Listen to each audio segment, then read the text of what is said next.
پوری طرح بھیگی ہوئی، ہاتھ میں ٹارچ لیے ہوئے۔ دروازہ کھولتے ہی اس نے جلدی سے کہا کہ اس نے میری لکڑی کے ڈھیر کے پاس کسی کو دیکھا ہے۔ میں حیران رہ گیا، لیکن اس کی بات اتنی خطرناک تھی کہ مجھے دیکھنا ہی پڑا۔ میں باہر صحن پہ گیا، ٹارچ سے روشنی کی لیکن کچھ نہیں دکھائی دیا، صرف درخت۔ میں نے پوچھا آپ کو یقین ہے؟ تو اس نے سر ہلا دیا۔ اس کی آنکھیں بار بار جنگل کی طرف دیکھ رہی تھی، جیسے وہاں سے کوئی نکل کے آئے گا ابھی۔ پھر وہ بنا کچھ اور کہے واپس چل دی۔ میں وہیں کھڑا رہا جب تک اس کی ٹارچ کی روشنی غائب نہیں ہو گئی۔ اندر جا کر مجھے محسوس ہوا کہ اس کہانی میں کچھ گڑبڑ ہے۔ اگر مہرین کا گھر 10 منٹ دور ہے تو اس نے میری لکڑی کے ڈھیر کیسے دیکھے؟ کیا وہ واقعی میرے گھر کے آس پاس تھی؟ میں نے دروازہ لاک کیا اور رات بھر جاگتا رہا۔ کچھ گھنٹے بعد جب طوفان ہلکا سا کم ہو گیا، میں نے سوچنا شروع کیا کہ شاید اب سب کچھ ٹھیک ہے۔ لیکن رات کے کچھ حصے بعد ایک شخصیت میرے بیڈ روم کی کھڑکی کے پاس دکھی۔ وہ مہرین تھی۔ اس وقت میری روح تک کانپ گئی، لیکن وہ پھر سے اندھیرے میں غائب ہو گئی۔ میں پوری رات نہیں سویا۔ اسی رات جب تقریباً آلموسٹ صبح ہونے والی تھی، ایک اور دستک ہوتی ہے۔ اس دفعہ وہ مہرین نہیں تھی، ایک موٹا گنجا آدمی تھا جسے میں نے کبھی نہیں دیکھا تھا۔ اس کے پیچھے ہی 2 آدمی اور کھڑے ہوئے تھے۔ میں نے دیکھا کہ وہ میرے دروازے کے ساتھ چھیڑخانی کر رہا تھا، جسے دیکھ کر میری حالت خراب ہو گئی۔ میں نے فوراً باتھ روم میں چھپ کر پولیس کو کال کی۔ اپنی سانس روکتے ہوئے باتھ روم کے کونے میں چھپا رہا۔ میرے دل کی دھڑکن اتنی تیز تھی کہ لگتا تھا جیسے وہ آدمی بھی سن لے گا۔ ہر سیکنڈ گزرنا ایک عذاب لگ رہا تھا۔ باہر سے قدم کی آوازیں آنے لگی۔ وہ گھر کے اندر گھوم رہا تھا۔ کبھی لکڑی کے فرش پر اس کے بھاری بوٹ کی آہٹ سنائی دیتی تو کبھی کسی فرنیچر کو کھینچنے کی آواز۔ مجھے نہیں پتا تھا کہ وہ کیا ڈھونڈ رہا تھا، لیکن ایک بات تو طے تھی، اس کا ارادہ بالکل بھی اچھا نہیں تھا۔ میرے ہاتھ میں فون تھا، لیکن آپریٹر کی آواز اب دور لگ رہی تھی، جیسے میرے بیچ اور باہر کے درمیان میں کوئی دیوار کھینچ گئی ہو۔ پھر اچانک وہ آدمی باتھ روم کے دروازے کے سامنے رک گیا۔ اس کی سانس لینے کی تیز آواز دروازے کے اس پار سے بھی سنائی دے رہی تھی۔ پھر ایک زور کا دھکا لگا، دروازہ ہل گیا لیکن ٹوٹا نہیں۔ میرا دل میرے سینے سے باہر نکلنے کو تھا۔ دوسرا دھکا پہلے سے بھی زیادہ زور سے لگا اور دروازہ تھوڑا سا کریک ہو گیا۔ مجھے لگا جیسے اب تیسرے دھکے میں دروازہ ٹوٹ جائے گا، لیکن پھر ایک اور آواز سنائی دی، پولیس کی سائرن کی آواز۔ سائرن کی آواز جیسے میری جان میں جان ڈال گئی ہو۔ وہ آدمی رک گیا اور پھر تیز قدم سے بھاگتا سنائی دیا۔ میں وہاں باتھ روم میں ہی چھپا رہا جب تک پولیس نے اندر آ کے مجھے نہیں ڈھونڈا۔ جب پولیس نے پورا گھر چیک کیا تو انہوں نے مجھے بتایا کہ وہ آدمی بھاگ چکا تھا۔ انہوں نے کہا کہ یہ ایریے میں پہلے بھی چھوٹی موٹی چوریوں کے انسیڈنٹ ہوتے رہتے ہیں، لیکن کسی نے کبھی اتنا ڈیرنگ نہیں کیا تھا کہ کسی کے گھر میں گھس آئے، حالانکہ گھر والے گھر میں ہو۔ جب سب کچھ پرسکون ہو گیا اور پولیس چلی گئی تو مجھے ایک اور بات یاد آئی۔ مہرین، کیا وہ مجھے وارن کر رہی تھی یا شاید وہ بھی اس سب میں شامل تھی؟ اگلی صبح جب میں مہین کے گھر گیا تو وہاں کوئی بھی نہیں تھا۔ گھر پرانا اور سونا سونا لگ رہا تھا، جیسے کوئی سالوں سے وہاں نہیں رہتا۔ پولیس نے بھی سرچ کیا، لیکن کوئی نشان نہیں ملا کہ وہاں کوئی مہین نام کی عورت رہتی تھی۔ آج تک مجھے نہیں پتا کہ وہ عورت کون تھی اور اس رات وہ آدمی کون تھا، لیکن ایک بات میں یقین سے کہہ سکتا ہوں، کبھی کبھی سب سے زیادہ خوفناک چیزیں وہ ہوتی ہیں جو دکھائی نہیں دیتی۔ جی بہت بہت شکریہ، آپ نے اپنا واقعہ ہمارے ساتھ شیئر کیا۔ بڑھتے ہیں اپنی نیکسٹ اسٹوری کی طرف۔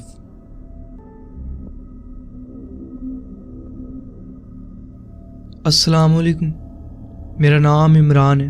یہ کچھ مہینے پہلے کی بات ہے۔ میں کچھ سالوں سے رائڈ شیئرنگ ایپ کا ڈرائیور ہوں اور اکثر رات کے وقت کام کرتا ہوں۔ رات کو سڑکیں زیادہ خالی ہوتی ہیں اور ٹپ بھی اچھی مل جاتی ہے، لیکن کبھی کبھی ایسی کہانیاں سامنے آتی ہیں جو دل و دماغ میں اپنا گھر بسا جاتی ہیں، اور وہ کہانیاں اچھی نہیں ہوتی۔ میں ہمیشہ اپنے آپ کو بہت احتیاط کرنے والا سمجھتا تھا۔ میں نے بہت سے عجیب و غریب پیسنجرز دیکھے ہیں، لیکن جو کچھ میں اب آپ کو بتانے جا رہا ہوں وہ سب سے زیادہ حیرت انگیز تھا۔ اس رات میرے پاس کوئی ڈیش کیم نہیں تھا، اور یہی وجہ تھی کہ اس رات کے بعد میں نے ایک ڈیش کیم لگوا لیا۔ سب کچھ عام طور پہ شروع ہوا، صرف میں اور میری گاڑی کی عجیب آوازیں جو کبھی کبھی سنائی دیتی تھی۔ میرے پاس ایک پرانی 2005 ماڈل آلٹو ہے، لیکن بہت ہی بھروسے مند گاڑی ہے۔ سڑکیں لگ بھگ خالی تھیں، جو مجھے پسند تھا۔ رات کے قریب 2 بجے مجھے ایک سٹور سے رائڈ کی ریکویسٹ ملی۔ پہلے تو سب ٹھیک لگ رہا تھا، لیکن پتہ نہیں کیوں میرے دل میں ایک عجیب سی بے چینی ہو رہی تھی۔ کبھی آپ کو ایسا محسوس ہوتا ہے کہ کچھ ٹھیک نہیں ہے، لیکن آپ سمجھ نہیں پاتے کیوں۔ میرا بھی وہی حال تھا۔ جب میں سٹور کے پاس پہنچا تو مجھے سمجھ آیا کہ وہ فیلنگ کیوں تھی۔ وہ سٹور بند تھا، ساری لائٹس بند تھیں اور پارکنگ میں بھی ایک بھی گاڑی نہیں تھی۔ جب میں اور پاس گیا تو میں نے اس آدمی کو دیکھا۔ میں دھیرے دھیرے گاڑی چلا رہا تھا تاکہ اسے ڈھنگ سے دیکھ سکوں۔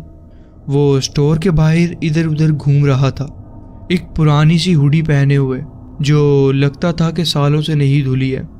اس ہوڈی کے بازو میں ایک بڑا سوراخ تھا۔ اس کی حرکتیں عجیب لگتی تھیں، جیسے وہ خود کو سنبھال نہیں پا رہا ہو۔ وہ بار بار پیچھے مڑ کر دیکھتا تھا، جیسے کوئی اس کا پیچھا کر رہا ہو۔ اگر مجھے اندازہ لگانا ہوتا تو میں کہتا کہ وہ کسی نشے میں تھا۔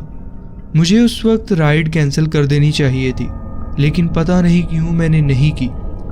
میں نے دروازہ انلاک کیا اور وہ بنا کچھ کہے پچھلی سیٹ پر بیٹھ گیا۔ جیسے ہی میں نے گاڑی چلانا شروع کی، مجھے اپنے فیصلے پر پچھتاوا ہونے لگا۔ اکثر لوگ یا تو اپنے فونز پر لگ جاتے ہیں یا پھر باہر دیکھتے ہیں، لیکن وہ آدمی سیدھا ریئر ویو مرر میں سے مجھے گھور رہا تھا۔ نہ تو وہ پلک جھپک رہا تھا، نہ ہی اپنی نظر ہٹاتا تھا۔ میں کوشش کر رہا تھا کہ اس کی طرف نہ دیکھوں، لیکن کبھی کبھی میری نظر اس کی آنکھوں سے ٹکرا جاتی تھی۔ اس کی شکل سے غصہ جھلک رہا تھا، جو اور بھی زیادہ ڈراؤنا تھا۔ میں نے سائلنس توڑنے کے لیے ریڈیو آن کر دیا، لیکن جیسے ہی میوزک لگایا اس نے تیز آواز میں کہا کہ بند کرو۔ اس کی آواز بھاری اور خراش والی تھی، جس سے کہ مجھے فوراً سمجھ آیا کہ وہ ایک ہارڈ اسموکر تھا۔ یہ سن کر میرا دل اور تیز دھڑکنے لگا۔ میں نے ریڈیو بند کر دیا اور اسٹیئرنگ وہیل کو مضبوطی سے پکڑ لیا۔ کچھ دیر ہم دونوں خاموشی میں سفر کرتے رہے۔ میں سوچ رہا تھا کہ شاید وہ چپ چاپ بیٹھا رہے گا جب تک ہم اس کی اسٹاپ تک نہیں پہنچ جاتے، لیکن پھر اس نے بات کرنی شروع کر دی۔ اس کی بات آج بھی میرے ذہن میں تازہ ہے۔ اس نے مجھ سے پوچھا، کبھی کسی غلط آدمی کو اٹھایا ہے؟ یہ سوال سنتے ہی میرا دل کانپ گیا۔ میں نے ہلکی سی ہنسی نکالی اور کہا، امید ہے کہ نہیں۔ میں بات کو ہلکا رکھنے کی کوشش کر رہا تھا، لیکن اس نے کوئی جواب نہیں دیا، بس پیچھے کی طرف دیکھا اور کچھ اپنے آپ میں ہی بولنے لگ گیا جو میں سمجھ نہیں پایا۔ پھر اس نے بتایا کہ وہ بھی پہلے ڈرائیور تھا، لیکن اس نے چھوڑ دیا کیونکہ کچھ لڑکوں نے اس کی گاڑی سے چیزیں چرا لی تھیں۔ وہ اپنی بات کو دھیرے دھیرے اور ٹوٹی پھوٹی زبان میں بتا رہا تھا، اس لیے سب کچھ سمجھ نہیں آیا، لیکن کہانی کا مفہوم سمجھ گیا تھا۔ جب میں نے مرر میں دیکھا تو وہ مسکرا رہا تھا، جو اور بھی زیادہ خوفناک تھا۔ کوئی نارمل آدمی ایسی بات پر نہیں مسکراتا۔ اس نے اپنی کہانی ختم کرتے ہوئے کہا، کتنا بھروسہ کرتے ہو نا جو تمہارے پیچھے بیٹھا ہو۔ یہ بات سنتے ہی مجھے عجیب محسوس ہونے لگا۔ اب مجھے لگنے لگا کہ وہ صرف کوئی نشے میں الجھا آدمی نہیں، بلکہ کوئی خطرہ ہے۔ مجھے محسوس ہوا کہ میری دھڑکن تیز ہو گئی ہے۔ میں سڑک پر دھیان دینے کی کوشش کر رہا تھا، لیکن میرے دماغ گھوم رہا تھا۔ میں جی پی ایس کی طرف دیکھ رہا تھا جیسے وہ میری زندگی کا سہارا ہو، لیکن وہ آدمی چپ نہیں ہوا۔ وہ عجیب عجیب باتیں کرتا رہا، کبھی کچھ عجیب اور کبھی صرف بکواس۔ میں اس کی باتوں کا حساب نہیں رکھ پا رہا تھا۔ آخر میں اس نے معافی مانگنا شروع کر دی، لیکن لگتا تھا کہ وہ مجھ سے نہیں کسی اور سے بات کر رہا تھا۔ وہ بار بار کہہ رہا تھا کہ اس نے جو کیا وہ نہیں چاہ رہا تھا، میں نے جان بوجھ کر نہیں کیا۔ وہ بار بار یہ دہرا رہا تھا، یا تو ہو سکتا تھا کہ اس پہ کسی بری چیز کا اثر ہو۔ میں کچھ نہیں بولا، ڈر تھا کہ اگر میں نے کچھ کہا تو وہ کچھ اور نہ کر بیٹھے۔ مجھے نہیں پتا تھا کہ اس نے کیا کیا۔ اس نے مجھ سے باتیں کی کہ اس نے کسی اور سے باتیں کی، لیکن میں جاننے کے موڈ میں بھی نہیں تھا۔ بس ہم اس کے سٹاپ سے کچھ ہی دور تھے کہ اس نے اچانک چیخ کر کہا کہ میں نے غلط موڑ لے لیا ہے، لیکن جی پی ایس پہ سب ٹھیک تھا۔ پھر بھی میں نے ڈر کے مارے بریک لگا دی۔ اس نے غصے میں کہا کہ گاڑی روکو، تو میں نے گاڑی روک دی۔ میرے ہاتھ کانپ رہے تھے۔ جیسے ہی میں نے گاڑی پارک کی، میرے پیچھے سے ایک پولیس کی گاڑی کی لائٹس چمک اٹھی۔ میں نے دل ہی دل میں دعا کی اور دیکھا کہ پولیس گاڑی دھیرے دھیرے ہمارے پاس آ رہی تھی۔ وہ آدمی پچھلی سیٹ پر بالکل لیٹ گیا، جیسے اپنے آپ کو چھپا رہا ہو۔ میں نے اپنا سر گھمایا اور دیکھا کہ وہ آنکھیں بند کر کے بالکل سیدھا لیٹ گیا تھا۔ میں فوراً اپنا چہرہ سامنے موڑ لیا تاکہ وہ نہ دیکھ لے کہ میں اسے دیکھ رہا ہوں۔ وہ کافی دیر تک ویسے ہی پوزیشن میں رہا۔ میں چاہ رہا تھا کہ اسے کہہ دوں کہ نکل جائے، لیکن ڈر کے مارے چپ رہا۔ آخر میں اس نے اپنا سر اٹھایا اور کہا، آج تو بچ گئے۔ اس کے بعد وہ گاڑی کا دروازہ کھول کر غائب ہو گیا۔ اس کے بعد میں نے اپنی شفٹ فوراً ختم کر دی۔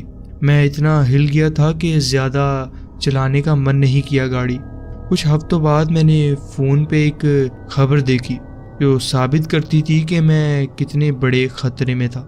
ایک خبر کے مطابق اس رات ایک اسٹور میں ڈاکہ ڈالا گیا تھا، بالکل اس جگہ سے 2 بلاکس دور جہاں سے میں نے اس آدمی کو اٹھایا تھا۔ یہ سوچ کر میرا دل کانپ گیا کہ میں ایک خطرناک مجرم کے اتنے قریب تھا جو مجھے کچھ بھی نقصان پہنچا سکتا تھا۔ مجھے پولیس سے رابطہ کرنے سے بھی ڈر لگ رہا تھا کہ کہیں وہ مجھے بھی اسی کیس میں شامل نہ کر لے۔ مجھے نہیں پتا کہ اگر میں نے رپورٹ کی تو کوئی فائدہ ہوگا یا نہیں، لیکن ایک بات طے تھی، اب میں بہت زیادہ احتیاط کرتا ہوں کہ اپنی گاڑی میں کسے بٹھانا چاہیے اور کسے نہیں۔ یہ تھا میرا واقعہ جو میں آپ کے ساتھ شیئر کرنا چاہتا تھا۔ جی بہت بہت شکریہ، آپ نے اپنی کہانی ہمارے ساتھ شیئر کی۔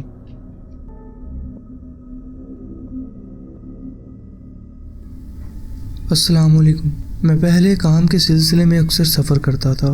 تعمیراتی کام کے لیے ہمیشہ راستے میں رہتا، ایک جگہ سے دوسری جگہ۔ لیکن ایک سفر ایسا تھا جو آج تک میرا پیچھا نہیں چھوڑتا۔ میرا استاد گاڑی چلا رہا تھا اور میں اس کے ساتھ سامنے والی سیٹ پر بیٹھا ہوا تھا۔ دونوں تھکے ہوئے تھے، لیکن گھر پہنچنے کے لیے بے چین بھی تھے۔ ہم کشمیر سے راولپنڈی واپس جا رہے تھے۔ جسٹ ماؤنٹین سے نکل کر پلینز میں داخل ہوئے۔ راستہ لمبا تھا، سنسان اور گھنے جنگل کے درمیان سے گزر رہا تھا۔ رات کا وقت تھا، وہ عجیب سی خاموشی اور وحشت بھری رات جس میں اندھیرا کچھ زیادہ ہی بھاری لگتا ہے۔ جب ہم ایک پہاڑی چوٹی کے اوپر پہنچے تو ایک عجیب منظر نے ہمیں حیران کر دیا۔ راستے کے بیچ 2 مردہ ہرن پڑے ہوئے تھے۔ پہلے نظر میں لگا کہ عام روڈ کل ہے، کیونکہ جنگل کے اتنے اندر ایسے واقعات عام ہوتے ہوں گے، لیکن یہ ہرن بس ٹکڑے نہیں تھے، یہ تو پوری طرح پھٹ گئے تھے۔ ایسا لگ رہا تھا جیسے ان کے جسم اندر سے پھٹ کر چتڑے چتڑے ہو گئے ہوں۔ ان کی پسلیاں ٹوٹی ہوئی تھیں اور شیشے کی طرح بکھری ہوئی تھیں، اور گوشت اس طرح پھٹا ہوا تھا کہ کچھ سمجھ نہیں آ رہا تھا۔ میرے استاد نے دھیرے سے کہا، شاید کسی تیز رفتار گاڑی نے پوری جھنڈ کو اڑا دیا ہو۔ ہم نے جلدی گاڑی میں اس منظر کو نظر انداز کرنے کی کوشش کی، لیکن اگلا پہاڑی چوٹی چڑھتے ہی منظر اور بھی خوفناک ہو گیا۔ اب کہ صرف 2 نہیں بلکہ 10 نہیں، 20 نہیں، کافی زیادہ کتے اس راستے پر بکھرے ہوئے تھے، مردہ حالت میں۔ ہر طرف ان کے گوشت کے ٹکڑے پھیلے ہوئے تھے، کچھ تو ٹکڑوں میں تھے اور کچھ تو پہچاننے لائق بھی نہیں تھے۔ منظر کسی نائٹ میئر سے کم نہیں تھا۔ ہاتھ پیر الٹے سیدھے مڑ گئے تھے، جسم چیرے ہوئے تھے، اور اندر کا سب کچھ ٹھنڈی ہوا میں باہر نکلا ہوا تھا، خون اور کسی اور عجیب سی بدبو جو لوہے اور جلن جیسی تھی، ناکام۔ لیکن سب سے ڈراؤنی بات یہ تھی کہ راستے پر کسی ٹکراؤ کا نشان نہیں تھا، نہ کسی بریک کا نشان، نہ کسی تیار کا مارک۔ ایسا نہیں لگتا تھا کہ کسی ٹرک نے انہیں کچلا ہو، ایسا لگتا تھا کہ یہ جہاں کھڑے تھے وہاں پھٹ گئے ہوں، بس جیسے ان کے اندر کچھ نے انہیں اندر سے چیر دیا ہو۔ میرے استاد جو مجھ سے کئی گنا زیادہ سفر کر چکے تھے ایک دم خاموش ہو گئے۔ انہوں نے اسٹیئرنگ مضبوطی سے پکڑ لیا اور ان کی انگلیاں جو کہ سفید پڑ چکی تھیں۔ میں نے ہلکی سی گھبراہٹ میں پوچھا، استاد جی یہ کیا تھا؟ انہوں نے صرف سر ہلا دیا، آنکھیں راستے پر جمائی رکھی۔ مجھے نہیں پتا اور میں رک کر جاننا بھی نہیں چاہتا تھا۔ اس کی آواز بالکل سیدھی اور کٹری ہوئی تھی۔ ہم بس چلتے رہے، گاڑی کے ٹائر ان جانوروں کے چھوٹے چھوٹے ٹکڑوں کو کچل رہے تھے۔ ہماری مضبوط ورک ٹرک اور ٹریلر کی وجہ سے ہمیں زیادہ جھٹکا نہیں لگا، لیکن یہ سوچ کر کہ ہم کس چیز کے اوپر سے گزرتے جا رہے ہیں دل ضرور گھبرا رہا تھا۔ جتنا آگے بڑھتے گئے منظر اتنا ہی خوفناک ہوتا گیا، لیکن اچانک جیسے سب کچھ شروع ہوا تھا ویسے ہی رک بھی گیا۔ آگے کا راستہ صاف تھا جیسے کچھ ہوا ہی نہ ہو۔ میں سمجھنے کی کوشش کرتا رہا، لیکن جتنا سوچتا اتنا ہی سب کچھ بے معنی لگتا تھا۔ شاید کسی ٹرک کے کونے بہت تیز رفتار میں کسی بڑے جھنڈ سے ٹکرائے ہوں، شاید کسی قسم کا دھماکہ ہائی وے پر ہوا ہو، شاید یا پھر کچھ اور۔ آج تک مجھے نہیں پتا کہ ہم نے کیا دیکھا تھا، اور سچ کہوں تو میں شاید جاننا بھی نہیں چاہتا کہ کیا ہوا تھا۔ یہ تھا میرا ایک واقعہ جو میں آپ کے ساتھ شیئر کرنا چاہتا تھا۔ جی بہت بہت شکریہ، آپ نے اپنی کہانی ہمارے ساتھ شیئر کی۔ تو جی فرینڈز، یہ تھی آج کی سٹوریز۔ آپ کومنٹس میں ضرور بتائیں کہ آپ کو یہ سٹوریز کیسی لگیں۔ اگر آپ کو یہ سٹوریز اچھی لگی ہوں تو ویڈیو کو ضرور لائک کیجیے اور چینل کو ضرور سبسکرائب کیجیے اور بیل آئیکن کو ضرور پریس کر لیجیے تاکہ آگے آنے والی کہانیاں ویڈیوز آپ سے مس نہ ہوں۔ اپنا خیال رکھیں اور ملتے ہیں نیکسٹ ویڈیو میں۔ اللہ حافظ۔